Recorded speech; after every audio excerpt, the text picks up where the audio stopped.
Lutuin sa kawali ang paborito nyong pineapple pie. O diba? Hindi nyo na kailangan ng oven dahil sa rock salt natin ito lulutuin. Napakasarap, napaka-espesyal ang pineapple pie na ating gagawin.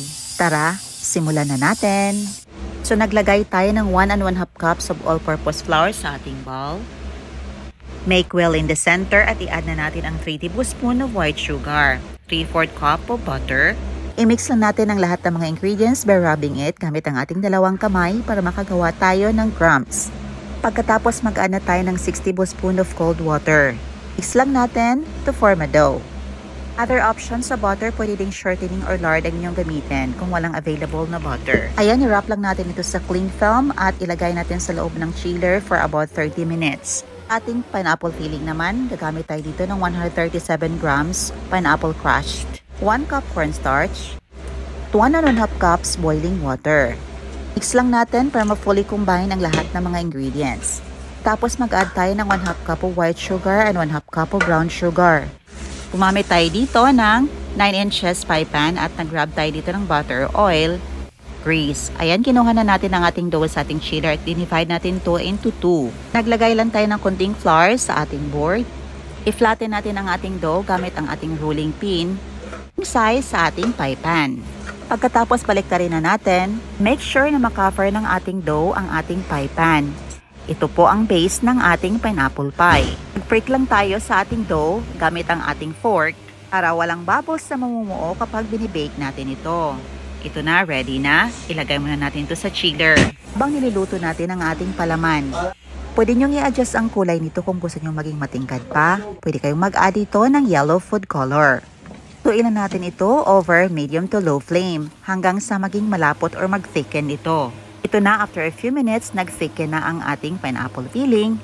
Lagay na natin direkta sa ating pie crust. Flatten lang natin para magpantay ang laki nito. Pagkatapos, pwede na natin itong takpan sa natira pa nating dough. Same procedure, naglagay lang tayo ng konting flour sa ating board at i-flatten lang natin same size sa ating pan.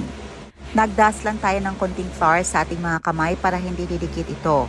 Pagkatapos, i-seal na natin ang ating pineapple pie. Dito matitest ang creativity natin. Pwede kayong gumawa ng sarili nyong design. Ano ang gusto nyo sa inyong pineapple pie? Sa akin, gumamit lang ako dito ng fork para ma-seal yung edges. At sa pag-design ng center naman ng ating pie, pwede kayong gumamit dito ng fork. Direkta nyong i-prick ito sa center ng ating pie.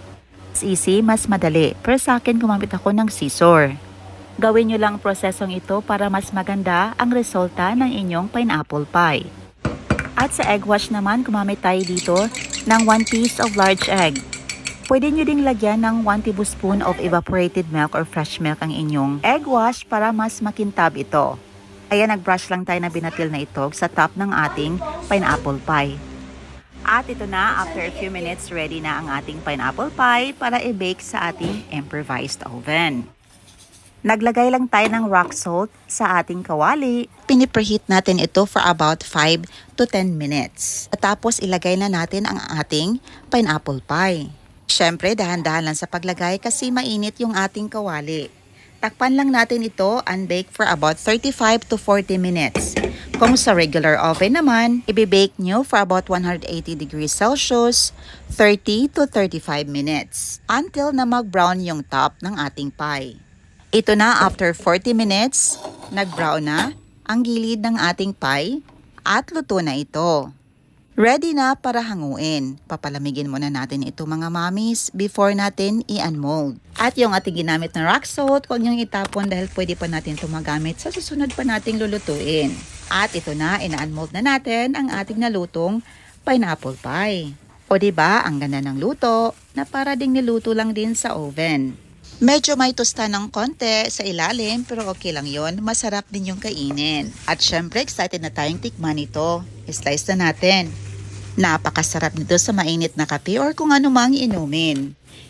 The best talaga to sa merienda. At syempre pwede din gawing pangnegosyo. At tested ang recipe na ito dahil ito ang ginagamit ko sa aking pineapple pie na pangnegosyo. Napakasarap dahil may pure pineapple tayong nilagay at yung tamis na hindi nakakaumay. Ayan na po mga mommies, hoping yung subukan ng ating recipe. At salamat sa walang sawa niyong suporta from Luzon, Visayas, and Mindanao. Thank you so much. See you in my next vlog. God bless you all and stay safe everyone. Bye and enjoy!